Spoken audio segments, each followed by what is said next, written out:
விருப்பம். விருப்பம் என்பது சாதாரணமாக நமக்கு வாழ்க்கையிலே பல விஷயங்களிலே இருக்கிறது.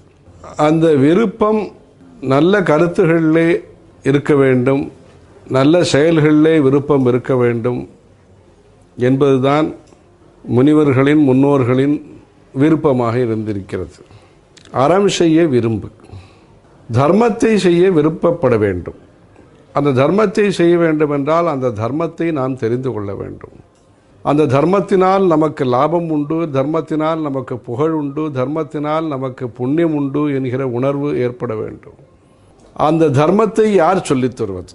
இன்டர்நெட் மூலமாக தெரிந்து கொள்வதா, அல்லது வெளிநாட்டிலிருந்து பல பொருட்களை நாம் வாங்கி உபயோகப்படுத்துகிறோம், அதுபோன்று வெளியிடத்திலிருந்து தெரிந்து கொள்வதா, வார்த்தைகள் மூலமாக தெரிந்து கொள்வதா, படத்தின் மூலமாக தெரிந்து கொள்வதா, பாட்டுகளின் மூலமாக தெரிந்து கொள்வதா, எப்படி தெரிந்து கொள்வது, யார் மூலமாக தெரிந்து கொள்வது, தர்மத்திற்கு எது மூலம்?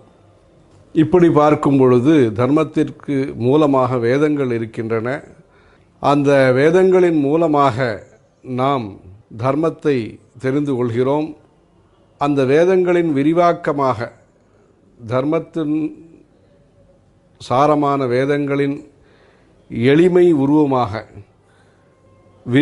விரிவுரையாக இருப்பது புராணங்கள், இதிகாசங்கள், பல்வேறு ஸ்தல மகாத்மியங்கள். அந்த தர்மத்தை நாம் படிப்படியாகத்தான் தெரிந்து கொள்ள முடியும். ஹர ஹர நம பார்வதி பதயே, ஹர ஹர மகாதேவ.